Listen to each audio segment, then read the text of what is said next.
우리 주 예수 그리스도로부터 오는 은혜와 평강에 수요 예배로 나오신 여러 성도님들과 또 현장에서 뿐만 아니라 초소에서 영상으로 예배하시는 귀한 성도님들과 늘 항상 함께 하시길 주님의 이름으로 축복드립니다. 오랜만에 현장에서 뵙게 되니까 너무나 반갑고 감사하기 이를 데가 없습니다. 전후좌우 계신 분들하고 한번 인사해 주시기 바랍니다. 반갑습니다. 감사합니다. 네. 아직도 마스크를 벗지 못하는 이런 안타까움이 계속되고 있지만 분명 하나님께서는 이 모든 것들을 온전케 회복시켜 주실 줄 믿습니다.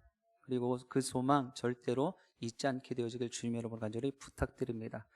우리 그런 의미로 2021년 우리 영신교회 공동체 표어 같이 세 번 우리 힘있게 힘주어서 막 이런 모습 말고 힘주어서 한번 우리 선포해 보도록 하겠습니다.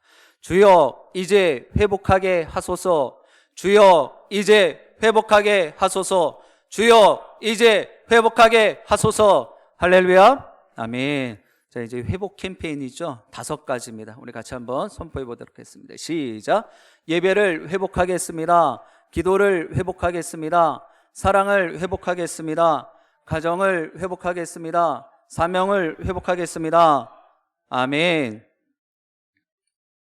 여러분들, 저는 이 다른 어느 해 캠페인보다 이번 회복 캠페인은 입에 탁탁 붙더라고요. 여러분들은 어떠십니까? 예배, 기도, 사랑, 가정, 사명 마음판에 새기시고 이런 5가지는 최소한 올 한 해가 가기 전에 회복하실 수 있게 되길 주님의 이름으로 축복드립니다. 오늘 말씀의 제목은 온전한 회복에는 절차가 있어야 한다. 온전한 회복에는 절차가 있어야 한다 라는 제목으로 하나님의 말씀 증거하도록 하겠습니다. 여러분들, 우리가 지금 2021년 피어도 마찬가지고요. 그리고 회복 캠페인을 지금 선창하고 선포하였습니다. 그런데 어떻게 이런 것들을 회복시킬 수 있을까라는 거예요. 막연하게 5가지 캠페인입니다. 예전처럼 그냥 구호가 아니에요. 회복을 해야 되는데 예배를 어떻게 회복해야 되겠나? 기도를 어떻게 회복해야 되겠나? 이러한 것들을 조금 더 고민하실 수 있길 바라요. 오늘 주시는 말씀을 통해서 그런 회복의 결단과 다짐이 있기를 주님의 이름으로 부탁드립니다. 우리가 삶을 살아가면서요, 병에 걸릴 수밖에 없는 그런 상황이 많이 우리의 삶이 노출되어져 있죠. 환경 호르몬이라든지 또 열악한 환경에서는요, 몸이 건강을 유지한다는 것이 쉽지만은 않은 것을 우리는 경험을 통해서도 잘 알고 있습니다. 그런데요, 그러한 병들이 좀 가벼워서 동네 의원이나 병원에 가서 약을 처방받고 금방 그 병에서 훌훌 털고 일어나는 경우도 있습니다. 그런데 또 어떤 병은요, 어떤 명의를 데려다 놓아도 고치지 못한, 그래서 병원에서 진단을 하죠. 난치병입니다. 불치병입니다. 이런 진단의 결과를 듣는 병도 있단 말이에요. 분명 병의 경중은 다 달라요. 3일 열심히 약만 잘 먹으면 낫는 그런 감기 같은 병도 있지만 어떠한 처방과 어떠한 시술을 다 하고 난 뒤에도 고치지 못하는 그런 병들이 있단 말이죠. 병명은 다 다르지만 병이라는 점에서는 모두가 같다라는 것입니다. 그러니 저 사람은 좀 병에 걸렸을 때 좀 덜한 병이야 라고 이야기를 하면 안 되는 거예요. 내가 걸린 병이, 내가 갖고 있는 병이 가장 힘든 병이에요. 고치기 힘든 병이다라는 것을 우리는 이해해 줄 수 있어야 되는 거예요. 자, 그렇다면 여러분들, 병에 걸리면 가장 중요한 것이 무엇이겠습니까? 무엇을 가장 중요시 여겨야 되는 거예요? 우리가 지금 코로나19 상황 가운데서도 무엇라 많은 의료진들이 이야기를 합니까? 전문가들이 이야기를 합니까? 예방이 최선이다라고 이야기를 하죠. 예방이 최선이에요. 코로나 확진자가 안 되는 것, 이것이 최고다라는 것입니다. 근데 병에 걸린 사람 보고 아이고야 김 목사, 병에 안 걸리게 예방을 철저히 해야 돼, 이렇게 하면 제가 위로가 되겠습니까? 난 이미 병이 있는데, 난 이미 고칠 수 없는 병들에 걸려 있다면 예방이 최고다라고 이야기를 해본들 별로 위로가 되지 않습니다. 그렇다면 병에 걸려 있는 사람들에게는 어떤 것이 중요하겠냐라는 거예요. 예방이 최고입니다가 아니라 어떻게 하면 빨리 고칠 수 있느냐, 어떻게 하면 신속하게 치유될 수 있느냐, 어떻게 하면 속히 회복될 수 있느냐, 이것이 중요한 문제입니다. 오늘 이러한 생각에서 오늘 말씀을 통하여 상고해 보았습니다. 하나님의 모습에서도 이러한 동일한 모습이 드러나더라고요. 그래서 오늘 주시는 말씀을 통하여서 정말 온전한 회복이 무엇인지를 다시금 깨달으시고 좀 그런 회복을 위해서 결단하시게 되길 주님의 이름으로 축복드립니다. 오늘 말씀의 배경은요, 나병 환자에 대한 모습이 기록되어 있습니다. 레위기 14장 전체를 보면은요, 이런 병들에 대한, 그래서 이러한 병을 어떻게 해야 된다, 이러한 절차가 있더라고요. 과정이 있다라는 것입니다. 특별히 나병에 걸린 사람은요, 3가지의 단계가 있어요. 과정이 있더라는 것입니다. 첫 번째로는요, 내 스스로 나 병에 걸렸어, 나병에 걸렸어 라고 자각하는 단계가 있어요. 그리고 내가 인지를 하지 못하면 주위의 사람들이 당신 그러한 징후가 보여, 증상이 보여 라고 이야기를 해주는 거예요. 지난주 금요일에도 저도 병원 진료를 갔다가 의사 선생님께서 이야기를 탁 들었어요. 그러면서 하는 이야기가 증상이 좀 비슷합니다. 코로나19 검사를 좀 받아보시죠 라고 해서 검사를 받았어요. 그래서 음성 판정을 받긴 했어요. 근데 문제는 무엇이냐면, 이런 자각하지 못한, 내 스스로가 자각하지 못하면 주위의 사람들이 그런 징후를 보고 이야기를 해줘야 되는 게, 인지를 할 수 있도록. 그래서 자각의 단계가 있어야 되는 것입니다. 그리고 두 번째로는요, 제사장에게 그 병을 진찰할 수 있게, 관찰할 수 있는 진단의 단계가 필요한 거예요. 진찰의 단계가 필요한 것입니다. 자각을 했잖아요. 내 몸에 이상이 생겼어. 그러면 먼저 제사장에 가서 그 몸을 보이는 거예요. 어떻습니까? 그럼 제사장이 어떻게 하는 거예요? 자세히 들여다보는 거예요. 관찰을 하는 것입니다. 진찰의 단계예요. 그리고 세 번째로는요, 제사장이 정하다 부정하다 이것을 진단하는 거예요. 그래서 진단의 단계가 마지막 단계입니다. 나병 환자에게 있어서 이 3단계가 있다는 것을 여러분 기억하시길 바랍니다. 하나님은 나병이라고 진단된 사람은요, 그래서 진영 밖에서 살라고 이야기를 하셨어요. 무리를 이루어서 사는, 성 내에 사는 것이 아니라 따로 떨어져서 바깥으로 나가서 살라고 이야기를 하셨단 말입니다. 이런 나병이 가지고 있는 전염성, 우리가 지금도 경험하고 있지만 14세기에 패스트라는 이 전염병으로 인해서 유럽 인구의 2천만 명이나 되는 사람이 죽임을 당했어요. 오늘날도 비슷한 모습 아닙니까? 코로나19로 인하여서 어느 지역에서는 우리 인구의 절반 정도 되는 사람이 생명을 잃었다, 지구상에 2천만 명 이상이 목숨을 잃었다, 이런 뉴스가 보도되고 있습니다. 이렇게 전염성이 강한 전염병이 돌고 있는 이러한 공동체의 건강은요, 무시무시한 거예요. 건강을 해칠 수 있다는 것입니다. 하나님은 이 나병에 대해서 그렇기 때문에 철저히 대처하고 계시는 거예요. 그래서 진영 밖으로 나가서 무리들과 섞여 있지 말고 너희는 따로 떨어져서 살라고 이야기를 하는 것입니다. 그런데 많은 이들이 이러한 하나님의 모습과 하나님의 말씀을 들으면서 생각을 합니다.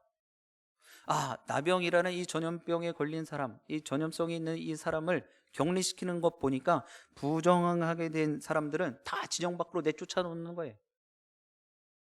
부정한 사람들을 내쫓아 놓고 정한 사람들, 건강한 사람들을 하나님께서 모아놓으시고 그들을 위해 주고 계시는구나 라는 생각을 한단 말입니다. 다시 말하면 건강한 공동체라는 것이 곧 정한 사람들만 모여있는 것이다 라는 인식을 갖게 되어져요. 그래서 사람들의 관심과 초점은 어디에 있습니까? 부정한 사람에 있지 않아요. 정한 사람들에게 관심이 있어요. 온전한 사람에게, 그러한 부정한 것을 겪지 않는 사람들을, 반대의 사람들에게 사람들의 관심은 있단 말입니다. 그런데 하나님의 관심은 조금 달라요. 하나님의 초점과 관심은요, 정한 사람에 있지 않다라는 것입니다.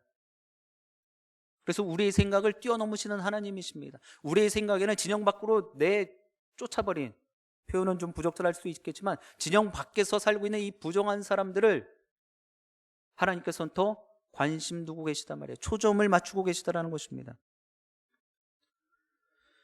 나병에 걸려서 부정하다고 진단이 내려진 사람, 그래서 진영 밖으로 쫓겨나서 지금 정말 그 힘들고 슬픔에 잠겨있는 그 사람들을 하나님께서 그들에게 관심이 있다는 것입니다.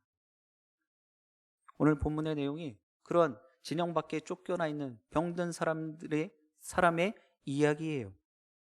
이 사람들은 영원히 진영 밖에서 홀로 살아가야만 하는 기구한 운명의 사람이 아닙니다, 여러분들. 이들은 병이 있는 날 동안에만 진영 밖에서 사는 사람들이에요. 처음부터 날 때부터 나병을 갖고 있는 사람들도 있었지만 이 앞서 말씀드렸던 것처럼 진단의 단계가 있잖아요. 자각의 단계, 그리고 진찰의 단계, 진단의 단계를 겪고 난 다음에 나병 환자로서 진영 밖으로 나가서 삶을 살아가는 사람들의 모습이다라는 것입니다.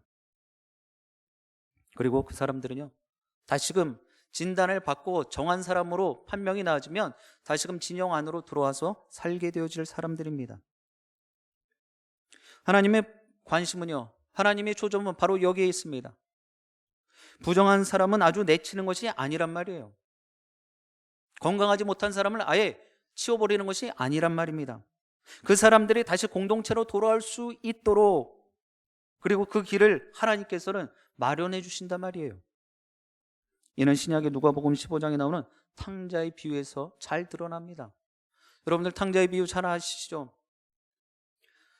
둘째 아들이 아버지에게 가서 자신의 분깃을, 아버지가 나중에 나에게 재산을 띄워줄 텐데 그 분깃을 지금 좀 주십시오. 우리는 표현으로 하면 쉽게 말하면 유산 달라는 거예요. 아버지 살아 계시는데. 근데 그 생각은 어디에서 나왔습니까? 말씀을 찬찬히 들여다보면 자기가 무슨 사업을 하든지 무슨 원대한 꿈이 있어서 그 재산을 나눠달라고 한 것이 아니었어요. 멀리 아버지의 그 눈을 피해서 자신이 살고 싶은 대로 살아보고 싶은 마음이 있었다는 것이죠. 그런데 그 속내를 아는 그 아버지 어떤 반응을 보이셨습니까? 유산 띄워달라는 그 아들의 모습에 옛기 인사가 내 눈에 흙이 들어가기 전까지 절대 그런 일 없어 야단하지 않으셨어요. 그냥 말없이 그 아들이 요구하는 대로 재산을 떼어줍니다. 그 아들 신났죠. 그래서 멀리 아버지의 눈을 피해서 멀리 타국으로 가서 어떻게 지냅니까? 허랑방탕하게 지냈다고 말씀도 기록하고 있어요. 그리고 돈을 다 탕진했어요. 탕진한 뒤에 어느 상황까지, 밑바닥까지 쳤습니까? 돼지 우리에 들어가서 쥐염 열매, 돼지가 먹는 그 밥을 자기가 퍼먹고 있더라는 거예요. 그러니 얼마나 억장이 무너지겠어요. 얼마나 자신의 처지가 불쌍해 보였겠습니까? 그래서 생각을 고쳐 먹었어요. 이렇게 살다간 그냥 죽을 것 같고, 그래서 아버지 집에 다시금 돌아가서 품꾼으로라도 날 써달라고 하자. 먹고는 살 거 아니야 라는 생각이 아버지한테 다시금 돌아갑니다. 자, 이때 아버지의 반응이 어때요? 그 아들의 다시 돌아오는 그 모습을 보면서 그 아들을 내쳤습니까? 나는 너 같은 아들 둔 적 없다. 나는 이미 내가 돈을 떼주면서 내 호적에서 네 이름 파버렸어 라고 하면서 모른 척 했습니까? 아니에요, 여러분들. 절대 그렇지 않습니다. 오히려 먼 발치에서 오는 그 아들의 모습, 형상만 보고도 내 아들이구나 하면서 신도 제대로 신지도 못하고 뛰쳐나가서 그를 와락 껴안고 그 냄새나는 그 추레한 그 모습에 옷을 입혀주고 반지를 끼워주고 잔치를 베풀어줬단 말입니다. 여러분들, 나병에 걸린 사람이 진영 밖에 있을 때는 사람의 대접을 못 받잖아요. 전염병이잖아요. 부정한 자잖아요. 그러나 다시금 진단을 받고 진영 안으로 들어오면 그는 건강한 사람이에요. 정한 사람이란 말입니다. 이 둘째 아들의 모습을 보면은요, 주석에 이렇게 이야기를 합니다. 죄인과 세리로 이야기를 하고 있어요. 그리고 더 나아가서는 하나님의 은혜를 나중에 받은 자라고 이야기를 합니다. 우리 같은 사람이에요. 어둠의 세력에 또 죽을 수밖에 없는 죄인의 모습에 우리가 하나님의 은혜로 구원받은 우리 같은 사람이에요.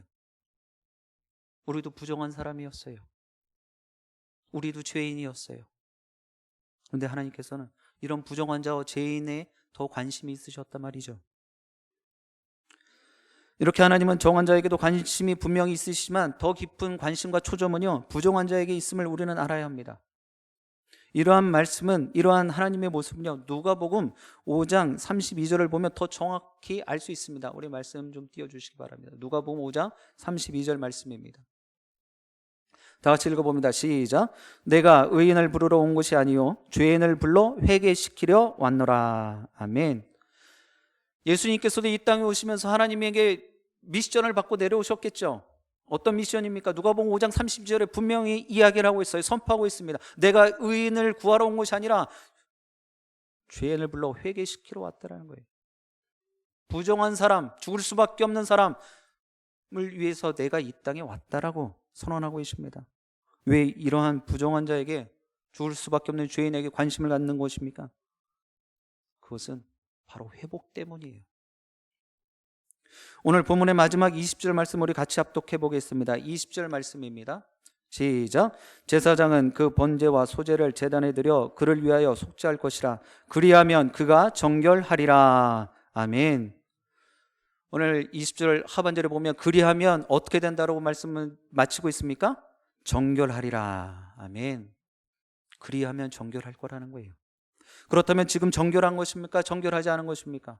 아직은 정결하지 않은 거예요. 뭐뭐 하면 정결할 것이다 라고 선언을 하고 계시는 것이지, 지금 내 몸이, 이 나병 걸린 사람이 정결하지는 않다라는 것을 의미하는 거예요. 부정한 상태입니다. 그런데 하나님께서 선포하십니다. 정결할 것이라고, 정결해질 것이라고 약속하시죠. 부정한 자가 정한 자 되는 것, 죄인이 의인이 되는 것, 이것이 무엇입니까? 이것이 회복이에요.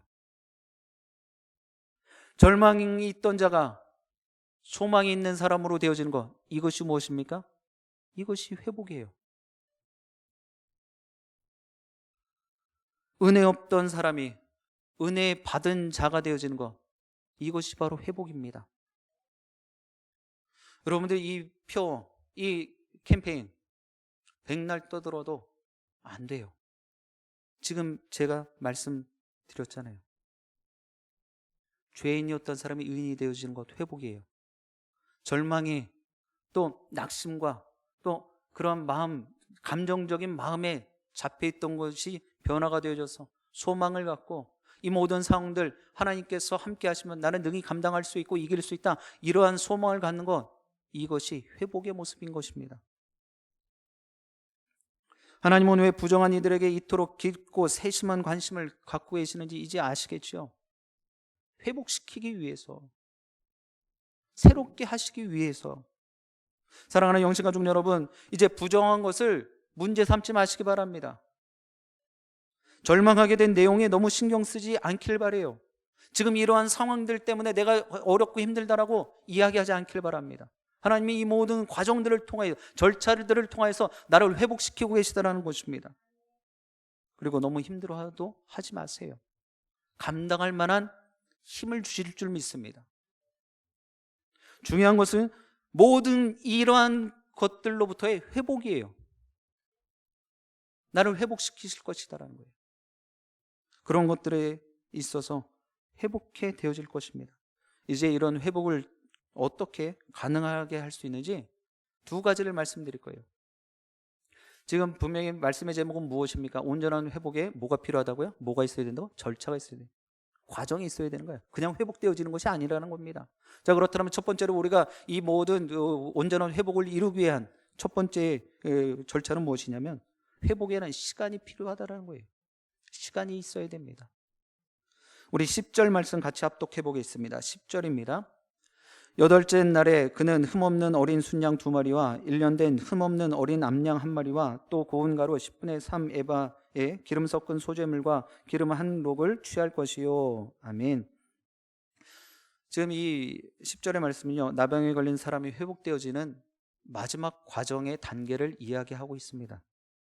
무엇으로 시작하고 있습니까? 8째 날이에요. 10절 시작이 8째 날이에요. 자, 그럼 한번 우리가 생각 잘 하셔야 돼요. 지금 우리가 전체 말씀을 읽지 않았는데 레위기 14장 1절부터의 그 9절까지의 말씀을 보면 날들이 나와요. 지금 10절 시작은 여덟째 날이에요.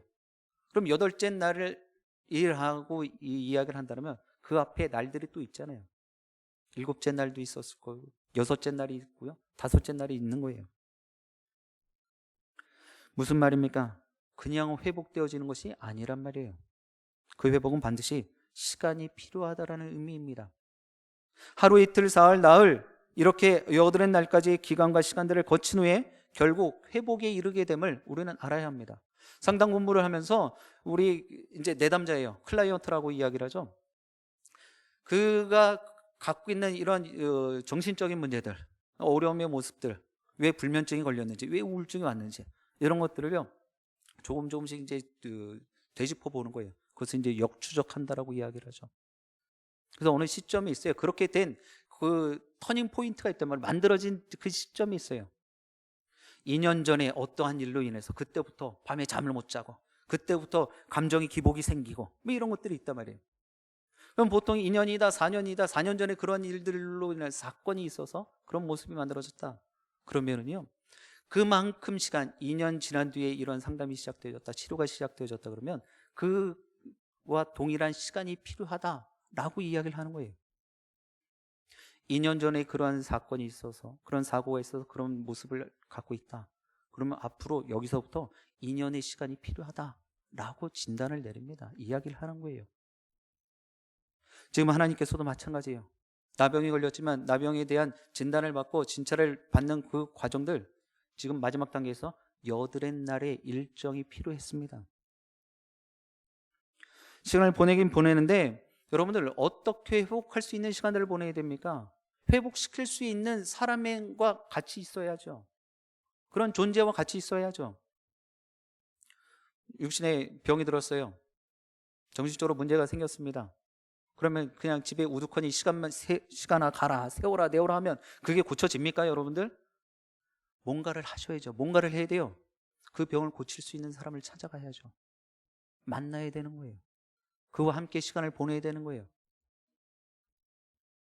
만약에 내가 의술적인 그런 모습들이 필요하다면 의사 선생님을 자주 만나는 것이 좋겠죠. 그래야 하나라도 더 좋은 이야기를 듣고 내가 어떻게 이 병을 고칠 수 있는지 또 그런 의지도 키울 수 있는 것 아닙니까? 또 영적인 문제라면 목회자들과 또 영성이 깊은 그러한 평신도 성도님들과 잦은 교제를 계속 나눠야죠. 혼자 골방에 있는다고 그런 것들이 다 해결되지는 않는 거예요. 자, 그렇다면 우리가 영적으로 공부하고 지금 이 모든 상황들을 이기고 또 감당해 줄 수 있는 힘을 주실 수 있는, 공급해 줄 수 있는 분이 누구이십니까? 하나님 아버지. 그럼 우리의 시간은 어디로 투자해야 되는 것입니까? 하나님 아버지께로. 그래서 여러분들 우리 신앙생활을 하면서는요 이 영적인 부분에서 무조건 내가 병에 걸렸다 해서 그 기도원 들어가고 막 병원 치는 것도 중요해요. 하나님께서는 그렇게도 역사하십니다. 그런데 분별력을, 그래서 균형감을 잘 가져야 되는 거예요. 기도도 하지만 가서 하나님이 만들어 놓은 이 의술도 같이 겸비할 수 있어야 되는 거예요. 적절하게 쓸 수 있어야 되는 거예요. 그런 모습들에서 여러분들 지금 이 나병 걸린 사람도 마지막 단계에서 의지할 수 있는 사람, 하나님이 세우신 제사장에 가서 이야기를 듣는 거예요. 그러니까 제사장이 계속 이야기를 하게 되어지죠. 또 여기 중요한 것은 다른 사람들에게 가서 시간을 헛되이 보내면 안 되는 것입니다. 오늘 현장 예배로 나오신 성도님들과 또 처소에서 예배하시는 귀한 기도의 용사들, 또 영신가족 공동체 여러분 모두가 내 힘으로는 감당할 수는 없으되 하나님께서 능치 못할 일이 없으십니다. 이 고백으로 지금 계신 줄 믿습니다. 그러면 절대로 틀림이 없어요. 사랑하는 영신가족 여러분, 우리 주님은 우리를 분명히 회복시켜 주실 줄 믿습니다. 온전케 하실 줄 믿습니다. 그래서 회복에는 시간이 필요합니다. 어떠한 시간이요? 주님과 함께하는 시간이 필요한 거예요. 이는 주님과 교제하는 시간을 의미하는데요, 교제의 방법은 각양각색이에요. 여러분들 사랑하는 사람 만나는데 제가 만났던 그 모습 갖고 여러분들을 만나시지 않으셨잖아요. 하나님과 교제하고 교통하는 방법은요, 여러분들이 좋은 것을 취하시면 되는 거예요. 자, 요즘 코로나19로 인해서 여러 성도님들이 가정에서 성경 통독을 하고 계십니다. 또 어떤 분들은 성경 필사를 하고 계세요. 저도 두 가지를 지금 다 하고 있어요. 자랑하는 거예요 지금. 네. 두 가지 다 하고 있어요. 성도님들만 하게 할 수는 없잖아요. 그래서 저도 또 도전이 되는 거예요. 이 어려운 때 뭐라도 하나 더 해봐야 되겠다. 하나님과 교제를 해봐야 되겠다라는 것이죠. 그런데 이런 모습뿐만 아니라 성경 통독을 통해서 또 성경 필사를 통해서 또 출근하면서 새벽 말씀 카카오톡으로 음성이 파일이 날라오고 또 원고가 날라오면 그것을 짬내서 시간 보는 것, 정해진 시간에 기도를 통하는 것, 또 여러분들 삶의 자리에서 행하는 모든 일들 시간 순간순간마다 하나님과 교제하실 수 있어야 되는 거예요. 설거지 하면서도 아이고 빡빡하면서 남편 돈도 못 벌으면서 이러고 얘기를 하시면 안 된다는 거예요. 하나님, 설거지를 해서 깨끗하게 해서 우리 가족들 잘 맘 먹고 잘 할 수 있게 도와주세요. 이렇게 교제하시는 거예요. 청소를 할 때도 마찬가지예요. 이웃을 만나도 마찬가지예요. 직장 생활에서 거래처 사람을 만나도 마찬가지예요. 이제 각자가 삶에 처한 상황 가운데서 주님과 끊임없이 정말 깊이 어디에서 무시로 교제하시게 되길 주님의 이름으로 축복드립니다. 온전한 회복을 위해 언제 어디서든 시간을 주님께 드리시게 되길 주님의 이름으로 축복드립니다. 자, 그리고 두 번째로 이런 온전한 회복을 위해서는요, 예배가 중요해요. 우리 회복 캠페인 첫 번째가 무엇입니까? 예배를 회복하게 하소서. 예배를 회복하게 했습니다. 이건 아닙니까? 오늘 나병에 걸린 사람의 최종 단계가 무엇입니까? 12절 말씀 같이 합독해 보겠습니다. 12절입니다. 어린 순양 한 마리를 가져다가 기름 한 록과 어울러 속건제로 드리되 여호와 앞에 흔들어 요제를 삼고. 아멘. 속건제를 드리라고 합니다. 그런데 말씀을 천천히 읽다 보면은요, 제사장이 이 나병 걸린 사람에게 속건제만 드리라고 이야기를 하지 않아요. 19절 상반절에 보면 또 제사장은 속죄제를 드려. 자, 나병 환자에게 속건제를 드리라고 이야기를 하고 그 다음에 제사장은 속죄제를 드려. 자, 속건제 속죄제로 끝나는 것이 아니에요. 여기서 끝나지 않습니다. 계속해서 20절에 보면은요, 제사장은 그 번제와 소제를 제단에 드리라고 명령해요. 지금 제사가 몇 가지 제사가 나왔어요? 5가지가 나왔어요. 아니, 4가지가 나왔어요. 속건제, 속죄제, 번제, 소제, 이 4가지의 제사가 지금 이 나병 마지막 단계에서 행해야 될 모습인 것입니다. 이 제사를 하나님께서는요, 제사장의 집례하에 드리라고 명령하죠. 이렇게 하면 어떻게 된다는 것입니까? 속건제, 속죄제, 소제, 번제, 이 4가지 제사 드리면 어떻게 되어진다? 20절 하반절에 보면 이렇게 기록합니다. 그리하면 그가 정결하리라. 우리 같이 한번 읽어볼까요? 시작. 그리하면 그가 정결하리라. 아멘. 그리하면 그가 정결하리라. 정결케 되어진단 말입니다. 이 속건제, 속죄제, 번제, 소제는 오늘날로 말하면 무엇을 의미하는 것입니까? 바로 예배예요. 구약의 제사는 오늘날 예배로 이야기를 많이 합니다. 제사장이 제사를 집례함으로써 제사를 드렸듯이 목회자가 오늘날은요, 목회자가 예배를 집례함으로 예배를 드리는 것입니다. 구약시대와 오늘 드려지는 예배에 좀 차이가 있죠. 중요한 차이입니다. 구약시대의 제사장이 제사를 드릴 때는요, 예배를 드릴 때는 제물을 드렸어요. 근데 오늘날 목회자가 예배를 집례할 때는요, 예수 그리스도의 이름을 가지고 집례를 합니다. 제물 대신에, 제물은요, 구약시대의 제물은 하나님과 그 죄 지은 사람의 다리를 역할을 했죠. 근데 오늘날은 어떻습니까? 예수 그리스도가 화목제물 되어주신 거예요. 분명한 것은 하나님과의 연결, 하나님과의 관계 회복은 동일하다라는 것입니다. 온전한 회복을 위해서는 예배가 있어야 된다는 것, 여러분들 꼭 기억하시길 바랍니다. 사랑하는 영신의 가족 여러분, 하나님은 부정한 자에게, 죄인들에게 온통 관심이 있으십니다.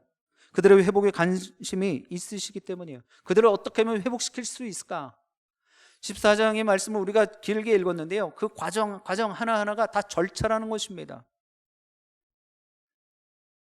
그러한 회복의 절차가 필요하고 또 주님과의 시간이 있어야 하고 예배가 있어야 한다는 것, 여러분 꼭 기억하시길 바랍니다. 예배에 성공하십시오. 그러면 삶의 전 분야에서 또 여러분들의 전인격적인 모습이 온전하게 회복되어 여러분들을 통하여 교회 공동체가 회복되어지고 이 나라의 민족이 회복되어지고 온 열방이 보며 하나님의 뜻 가운데서 순적히 회복되어지기를 주님의 이름으로 간절히 축원드립니다. 기도하시겠습니다. 사랑 많으신 하나님 참으로 감사합니다. 오늘 이 밤에 온전한 회복을 원합니다. 하나님 앞에 간절한 모습으로 구하오니 이 모든 상황들도 회복시켜 주시되 우리의 심령부터 새롭게 회복시켜 주옵소서. 하나님과 더 깊이 교제하기를 원합니다. 주어진 삶의 처소에서 늘 주님과 시간 갖게 하여 주옵소서. 더욱이 예배의 자리를 우리가 더욱더 사모하게 하여 주옵소서. 처음에 코로나19가 터진 뒤에는 우리가 함께 예배하지 못하는 것에 많이 힘들고 어렵고 정말 아프기까지 했는데 오랜 시간 지나다 보니 그럴 수 있겠구나라는 그러한 마음까지 갖게 되어졌습니다. 그런 아니란 생각을 이제 떨쳐버리고 현장에 나와서 예배하든 저수에서 예배하든 온전히 주님께만 집중하게 하여 주시옵소서. 주님만 바라보게 하여 주시옵소서. 상황과 형편에 마음 뺏기지 않게 하여 주시옵소서. 그러므로 내가 온전하게 회복되어지고 나를 통하여 우리 교회 공동체가 회복되며 나라 민족과 온 열방이 하나님께서 원하시는 회복의 모습으로 새로워지게 하여 주시옵소서. 기대하며 소망 갖게 하여 주옵소서. 예수 그리스도의 이름으로 기도드립니다. 아멘. 교회 소식 몇 가지 전해드리도록 하겠습니다. 코로나19 계속된 모습이 있죠.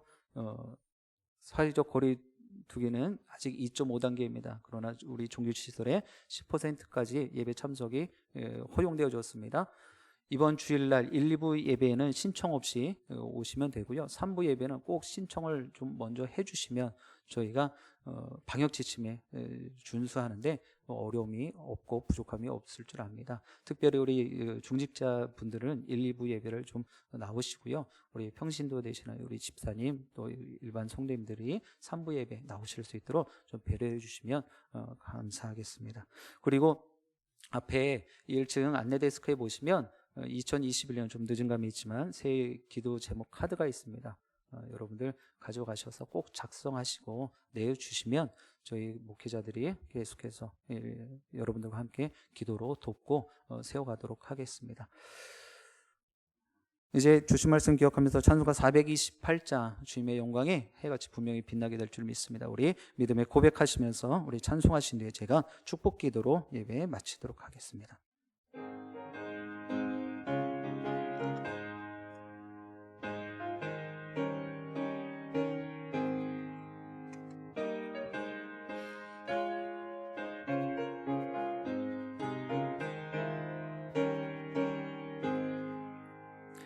내 영혼의 햇빛 비치니 주 영광 찬란해.